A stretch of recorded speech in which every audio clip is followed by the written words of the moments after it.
produced by Don Was. And here it is.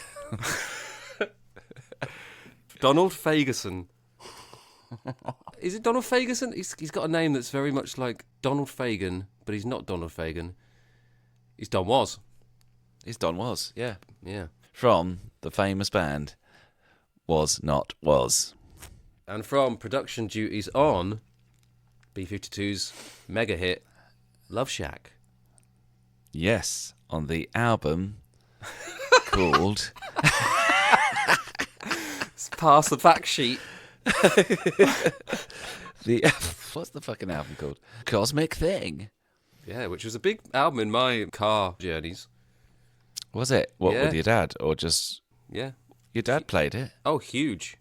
Yeah, I hadn't listened to that before, apart from the big singles like Love Shack. And I gotta say, the production on Cosmic Thing is wicked. It's cool, isn't it? But the production... Yeah, it's really cool. But the production on this song is shite. Oh, actually, it was half Don Was, half Nile Rodgers. On Cosmic Thing, do you know that they split songs between them, or was it more like they did bits? No, the split songs, so like it's basically half and half. Right. Okay. And yeah, I listened to some other Don Was productions, and I thought they were good too. Well, did you listen to what Was Not Was? Did you have Was Not Was as a kid as well? Everybody Walk the Dinosaur. Yeah. That was on in the car as well, so I knew a few songs. There was a strange one. You know when they put like funny songs at the end of albums where it's just them kind of arsing around? Yeah. Bands in general. This was like a kind of throwaway track that was of them doing silly voices. Hey, Dad, I'm in jail. That rings a bell, actually. We used to shout that at each other quite a lot. I just remember Everybody Walk the Dinosaur. That was the monster dance hit. Sure was. And Love Shack monster dance hit. But this is not a monster dance hit. Not trying to be a dance hit at all. No. What is it trying to be? It's trying to be a love song, which you don't often get with Iggy Pop. Absolutely. It's the only one he's ever written, perhaps. I think it's the only pop song he's ever tried to write, according to him. Yeah, and his only success as a pop song, I think. Yeah. And by Maybe, success... Oh, no, with Real Wild Child? That was, like, I always used to think that was White Wedding guy, Billy Idol. Billy Idol. So that shocked me to find out that was Iggy Pop. I don't know if it's just a Mandela effect thing. I don't know if a lot of other people get confused by that. But that must have been quite a big hit.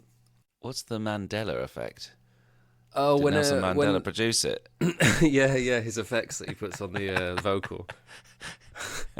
No, it's when people get confused in a kind of collective group psychosis. They remember things differently to what they actually are. So there was one the other day. Do you remember the Sega Master System game Alex Kidd in Miracle World? No. We used to call it Alex the Kid.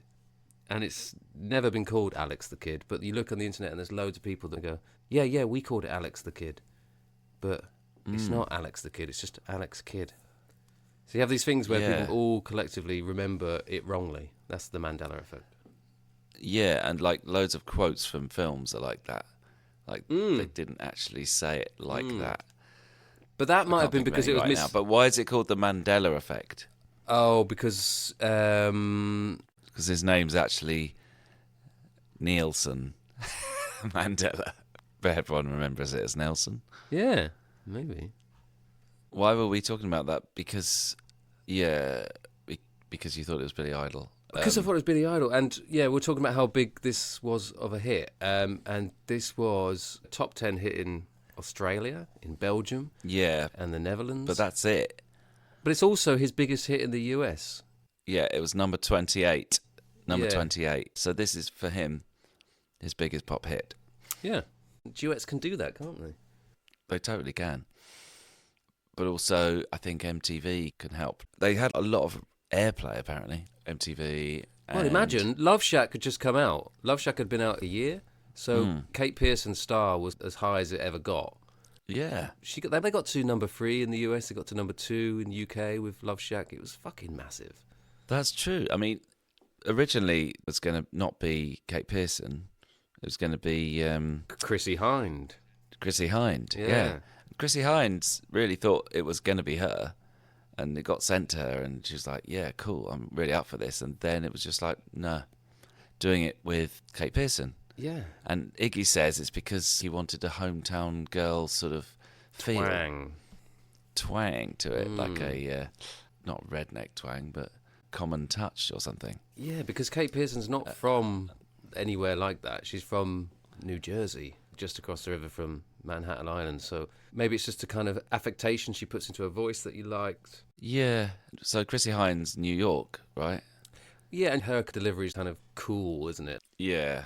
Cool and aloof, whereas Kate Pierson's a bit more like kind of... city girl. Yeah. Town mouse, country mouse. Thing. But that neither of them are mice. That's what he's going for, yeah. He's definitely going for that. Yeah, he said he's going for that. But you're probably right that there was other motives that he didn't mention, which was Kate Pierson's rise. Rises, yeah. In the Starfield. He wanted a hit. Needed a hit. He was looking for more exposure at the time. I think during the 80s, he got a new agent and was like, right, I want to get into the movies. I want to do this. Like everyone was in the 80s. I think we talked about Lou Reed, didn't we, doing a Honda advert and doing American Express adverts. And everyone was after that bigger exposure, more opportunities, especially these nearly shriveled up rockers. Yeah. That they seemed at the time, whereas nowadays they're still going and they're still shriveled up, but they're not really seen as that anymore. But I think back then they were. Pop music had to be more geared towards the new than it is now, possibly. Yes, absolutely. Yeah, the retromania hadn't set in. Yeah, and this was right at the time of that retromania starting, I suppose. Iggy was like suddenly popular again because of the grunge stuff. We're trying to be popular again. I mean, I don't remember him being that rated or any of his albums being critically well received. Oh no, I don't mean they were saying Iggy's great now. They were just saying Iggy's a influence on us and we want to sing Search and Destroy and stuff like this. Yeah. Even in the 80s, he wasn't firing on all cylinders. He needs help, Iggy, often, because he gets fucked up and he goes wayward, and he was very poor and down the dumps, well, on heroin or whatever. And that's why Bowie released China Girl, apparently, a new version of it, so that he would get some money. Yeah. Because Iggy Pop wrote China Girl. He wrote it with Bowie originally, but I didn't know that, actually. Yeah, they did a lot of co-writing, didn't they? Yeah, all through the 70s. Like Bowie just helped even him out. in the 80s as well, Bowie put a couple of songs on the Tonight LP from 84. He did Dancing with the Big Boys with Iggy Pop. Which is it's one of those nearly duets. So we won't be going to Bowie, by the way. There's no way. Really? Yeah. Oh, okay. Sorry, but there's no duet. There's no duet with Bowie. There's no duet, is there? Yeah, I thought that, yeah. I think Bowie also put some of Iggy's lyrics into some of his songs on that album as well. So it was helping him out with some... much needed royalties. Yeah. And that helped him buy a penthouse apartment in New York near where he used to score drugs, like in a kind of newly gentrified area. And he's, looking a bit more to the future, like, how do I make money? I want to retire. I want to retire in Mexico or something, he says. Make a lot of money, get out of the scene. He does another album with Bowie in 86 called Blah, Blah, Blah, which sees him have more of a yuppie kind of look. Wearing more clothes, suits and stuff in some of the videos. And have you seen the video to Shades on that album? No. It's so fucking good. He's looking like creepy, clean-cut dad that's got a new job, new girlfriend. His hair is like parted and it's got some body, and he's got tight t-shirt, jeans, and like a suede jacket on. God, I know that look. Yeah, I remember that look. It's so good. And the main line is like, I like this pain. I like this mirror. I like these shades. It's really good. That sounds good. I haven't heard Blah, Blah, Blah much, actually. But I mean, I think he's kind of poking fun at the vanity of men in the 80s and stuff. But, like, maybe he's getting into it himself, It's a thing, isn't it? I mean, it's quite a funky thing to get into. It's pretty seductive, isn't it? It is seductive, Ferraris and fucking silver suits. Yeah, and after years of being fucked on drugs, he's given up drugs by this time, hasn't he? Or he's given up the bad stuff for it. He's given up those drugs. Yeah. And back to China Girl, I feel like there's a nod to China Girl in this. With the crooning. Yeah, with the crooning and the synths, Mm. the way they come in, the pad. Is there synths comes in this song? Yeah. Well, maybe we should talk about the song. Yeah. It starts off very atmospheric. Thunderclaps and rain. We had this in I Can't Stand the Rain. We had the raindrops. But Yeah. this is more cinematic, isn't it? I feel like it's definitely a sort of driving song. Mm. Just open the window a bit and you can hear the thunder outside. And the windscreen wipers are going back and forth. And Yeah. nighttime. Nighttime driving, bass line. It's a little bit Pixies driving, but not really, actually. It's more like... It is that late 80s, early 90s alternative college radio sound, like the Pixies and REM. Yes. So it's got that muted chugging on an electric guitar. Rimming at the beginning on the snare rim. Nice selection of perk, actually, like some rim shots, some mini splashes, mini crashes. Yeah, mini splashes, mini crashes. Oh, yeah. And Some rims. tom rolling for the thunder. It's very atmospheric. Yeah. Yeah. And that's to go underneath his narration. Which it is narration. It's low, Leonard Cohen-y kind of narration, but more. It's a certain more kind rhythmic. of narration that you see a lot in movies and stuff. It's writing a letter narration. Yeah. So what are the first lyrics then? It's a rainy afternoon in 1990. So he places us exactly where we are. That's kind of cool in a song where it gives you the year. Yeah.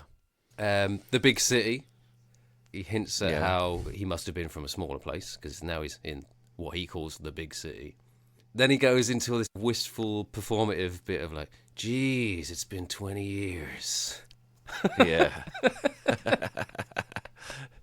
And he's driving home to find his girl that he was going out with when he was 18 or something. He's small town girl, yeah. And it's very much like, I drove all night To get to get to you. Is that Very all much right? like that. In that song, doesn't Roy Orbison walk in on the girl that's sleeping? It's a bit creepy. He doesn't get that creepy in this one. No, but I think there's a fair sort of slap of creepiness in it. There is, yeah. Mainly because of the way Iggy Pop looks with his sinewy, pumped up chest and his red, sunburnt kind of white skin. I don't know, just old man. And he's like, I'm coming back to see. First thing I thought about these lyrics were that he was a prisoner, just got out of jail, and he was going to come back and find his old girl. From before going into the big city, which it could be the jail. Yeah. And the reason I thought that, because then later on when she starts saying, like, it's been a long time, we had something going, but I've got kids, I've got a life now, like, you've been in jail 20 years, this is what I imagined, but I didn't actually read that at all. No, she doesn't say that, but that's what you got. That's what I got. Yeah. But yeah, so back to the beginning of the song, drove all night. Geez, it's been 20 years, so he's talking about 1970, you'd say. Yeah. That's when his big break is, isn't it? What, with the Stooges? Yeah, that's when he moved away to New York or whatever.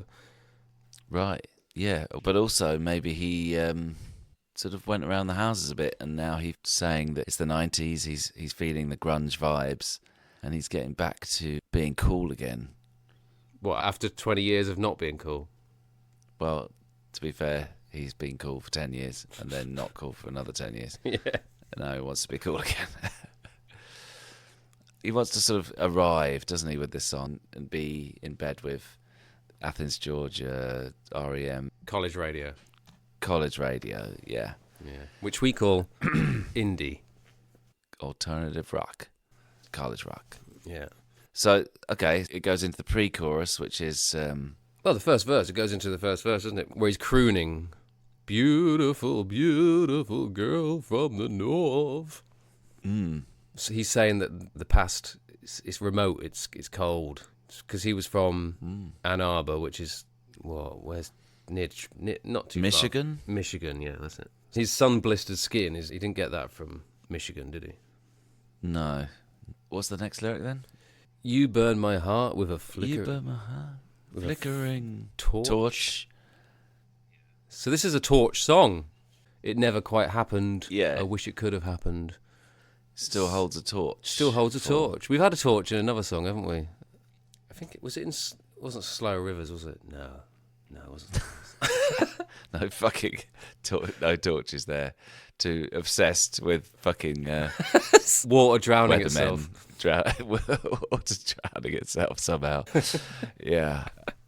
And then we go to the pre-chorus.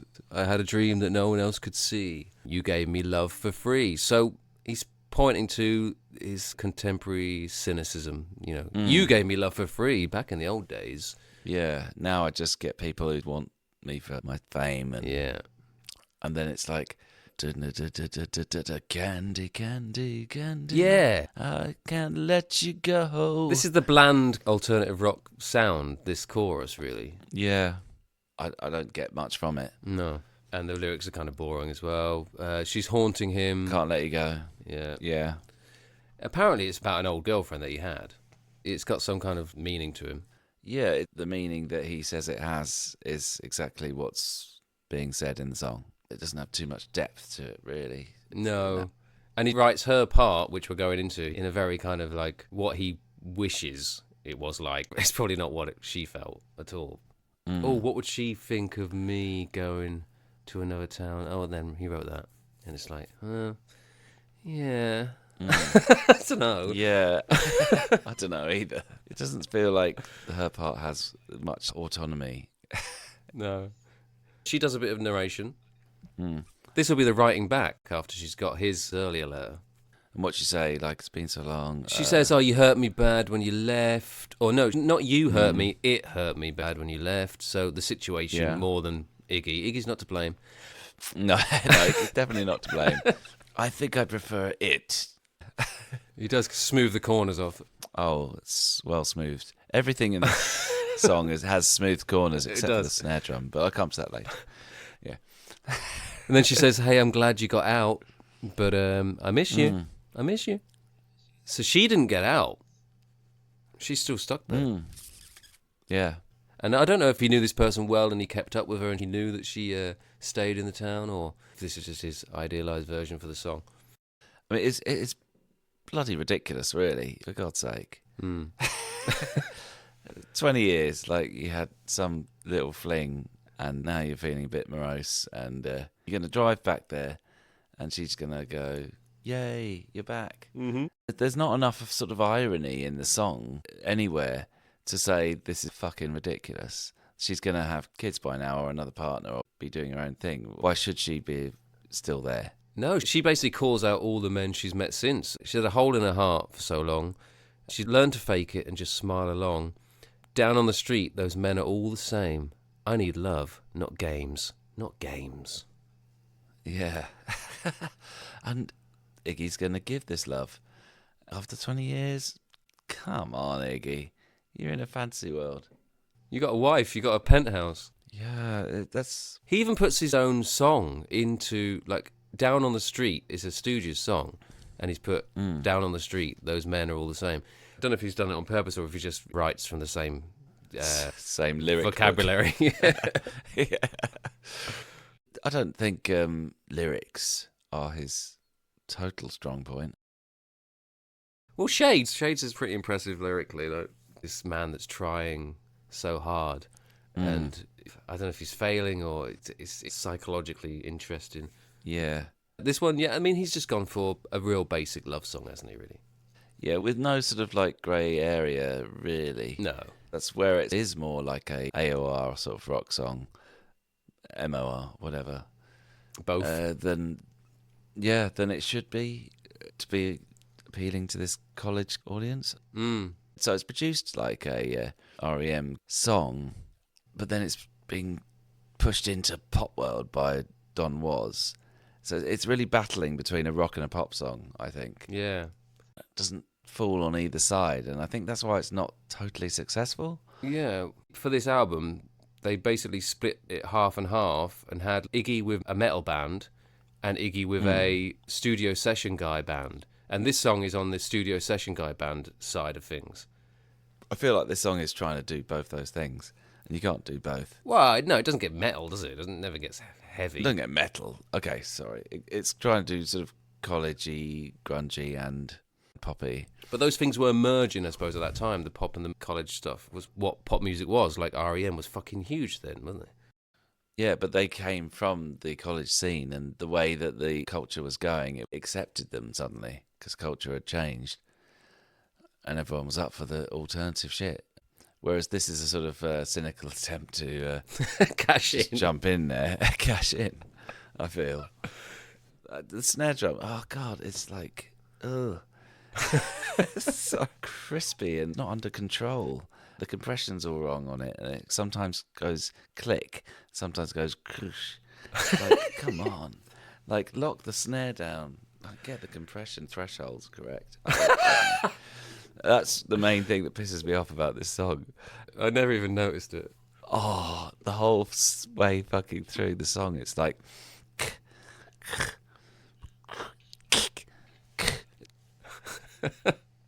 Just because I have tried to fucking produce snares a lot, and it reminds me of trying to produce this particular tune, this snare that would not stay under control.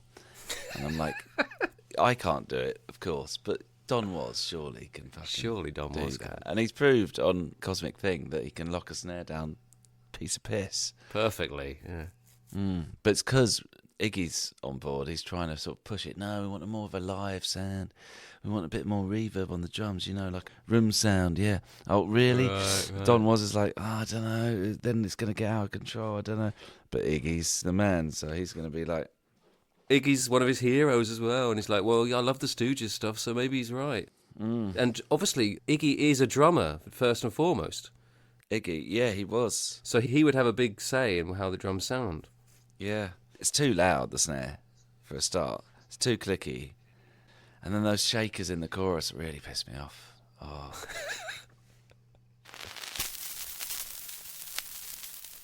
I basically made a lot of decisions about what I thought about the song before seeing the video. And I have to say the video improved it by a million. You got Kate Pierson looking cool and sexy in a ball gown. Her hair looks on amazing. Stage, and it's all focused on her, even when he's talking, I think. Well, she doesn't come in till about a minute and a half, and I think before that it's mostly Iggy strumming his acoustic guitar, which is kind of charming, actually, because there is no acoustic guitar in the song, it doesn't sound like. But it's so big, and he's so small, that he looks kind of naive, and that works with the song, I thought. And where is he? Is he sitting in an olive grove or something? And that's in a botanical garden, like a lovely, hilly... Lovely place. Lovely place that's, like, well-tended. Yeah, well, it's not wild at all. It's, like, completely cropped and kept. There's bees buzzing, and there's flowers out, and it's hot. Yeah, it's hot, but they've tried to put a bit of chill into the video. There's, like, a bluish hue when he's outside, because they thought, actually, this doesn't really go with the song. The song's got rain and thunder at the start, and what's he doing? What's he doing in a fucking botanical garden? So with the director bees? sort of just went for it, put him in a botanical garden, made it all summery, and then the filmmaker said, like, can we make it seem like it's raining or it's dark? Yeah. Not really, because he's in a fucking botanical garden with bees flying around. Yeah. Also, he's back to Iggy's best look, I think. Like the bare torso, but he's got a waistcoat over it, so it's not too much. Yeah. He's got the 60s bob that he had in the Stooges. He's got that hair. Yeah. It's like the perfect length. It's not too long like he is now when he's like just bedraggled old man. Yeah, it's like Gollum or something. Yeah. Weird goblin, yeah. Yeah, or like a Satanist. Yeah.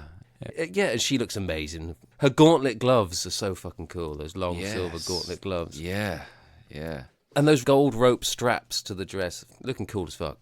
So they're both looking great. So yeah, I can see why the video kind of made you think, actually.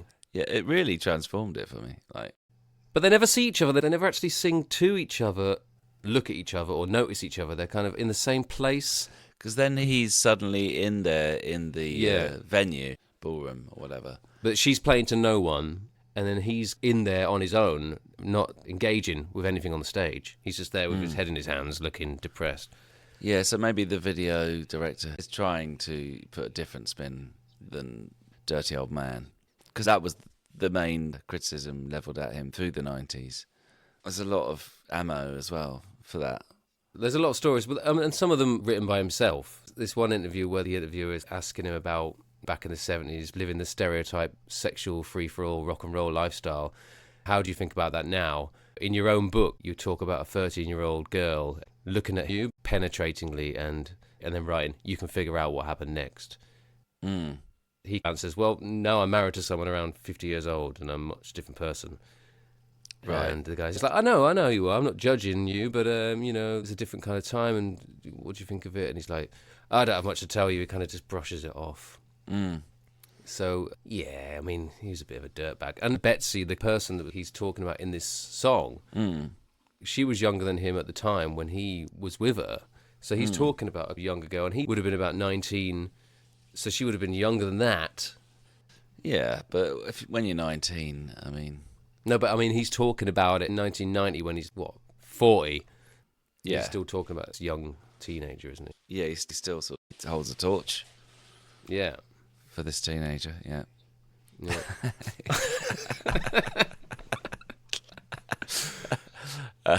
They come together at the end, don't they? And they sing together the last chorus. Yeah. So essentially they did get together. Yeah. And they did do a performance together on the Arsenio Hall show, where she's dressed... I think they're both dressed exactly the same as they are in the video. But obviously, because they're on stage, they can sing at each other and look at each other. And he's, like, so extreme, the way he's singing into her face. It's like, it's pretty terrifying. Really? Yeah. I bet it is, yeah. You know how his face kind of goes when he's singing? It's like... Ugh. He's got a huge mouth. Got such a big head for such a small body. It's a bit... scary. It's like...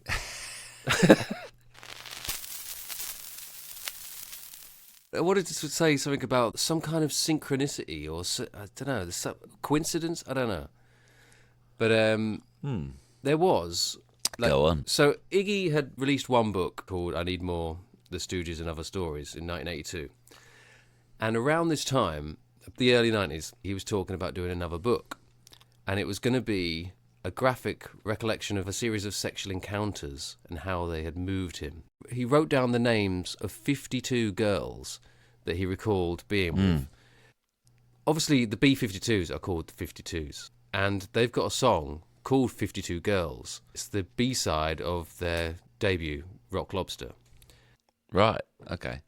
It was released 6 months after Lust for Life, and it has the exact same swing beat that we were talking about. Yeah, which is on Lust for Life. Which is on Lust for Life. And the girls in the band, Kate and Cindy, they don't manage to name 52 girls, but they named 25 girls. But they didn't write the song. The person that wrote the song was an artist, photographer, that lived in Athens, but he'd spent the early 70s in New York writing a gossip column in Andy Warhol's magazine called Interview. That would have been when Iggy Pop is hanging around with Warhol, with Lou Reed, with Bowie. And the 25 girls that are listed in the song lyrics, they're like names of some of Andy Warhol superstars, some of the drag queens and some of the actors and actresses. Yeah. In the lyrics they have Bibbie, but I think they're saying Bibbie, because, like, you know Beck, the singer Beck? Yeah. His mum was one of the Warhol superstars. She was called Bibbie. Really? There's Jackie Curtis was one of the drag actors.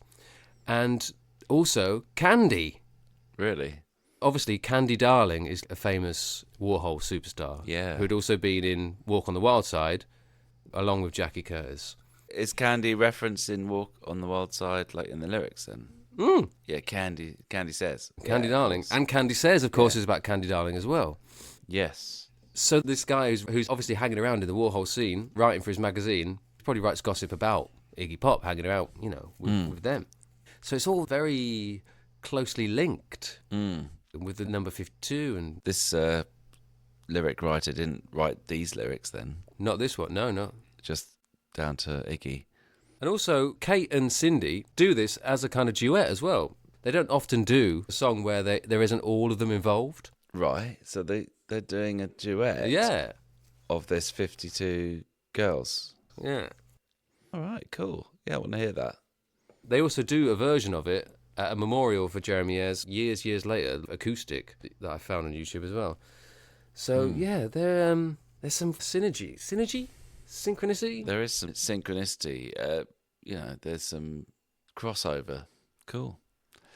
Just to ram home, like I feel that Kate Pierson is a pop singer, and Iggy Pop is not a pop singer. Even though his name's Pop. Even though his name's Pop. He's kind of taking the piss with that name, I suppose. He is. And I don't think he can be a pop singer, which is why he's never had a pop hit, really. Although he does the crooning and he's really into Frank Sinatra, so he's got that pop side to him. Yeah, true. But you can't, like Sinatra, go, candy, candy, candy. His hands would sort of go out and he would elevate the chorus. Yeah. Whereas it seems like Iggy's kind of struggling to get up there. He's always down. And Yeah, he starts to shout, basically, when he starts to sing. yeah. Iggy ain't pop. Iggy ain't pop, but Pierson's pop. So it's those two things struggling in this song as well. Rock and pop battling for supremacy, but Iggy wants to be pop too. But yeah, he never crossed over, did he? Whereas No. Pierson totally crossed over. yeah, completely. So Don Was produced, obviously, Walk the Dinosaur and this. Question for you. How many artists from our list so far, so people who've been in our episodes, has he produced? Who are they? Definitely not Cliff Richard. Definitely not Elton No. John. Elton John did get produced by Really? Don Was. Yes, Oh my god. he's one of them. Well, Don Was. don't ask me then. Elton's in there. Don't ask me. Elton's in there. There's not many. Not Lou Reed. Not Laurie Anderson. Gabs. No. Oh, definitely not Frank. It's not Winona. Like, you could carry on and everything else is going to be a no. It's a bit of a red herring, but he features heavily in our show. What, he hasn't... You've got to think, what, he's think not... outside the box. Oh, right, Clapton. Think outside the box. No, think bigger. Think bigger than Clapton Sting. in our show. Think the biggest artist in our show. Zucchero. Yes! Of course. Of course, yeah. Sugar. Old Sugar Babe. Sugar babe.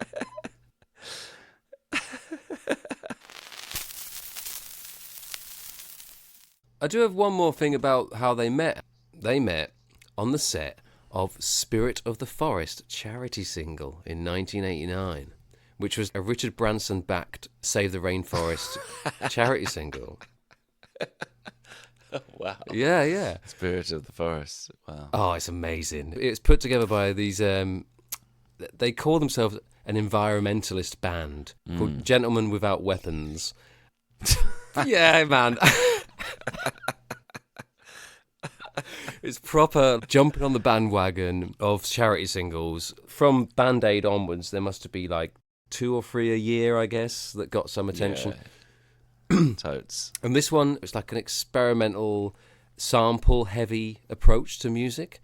They went and sampled fucking monkeys and... The Monkeys or just Monkeys? Yeah, Mickey DeLenz. They went and sampled Mickey throwing shit in his own garden.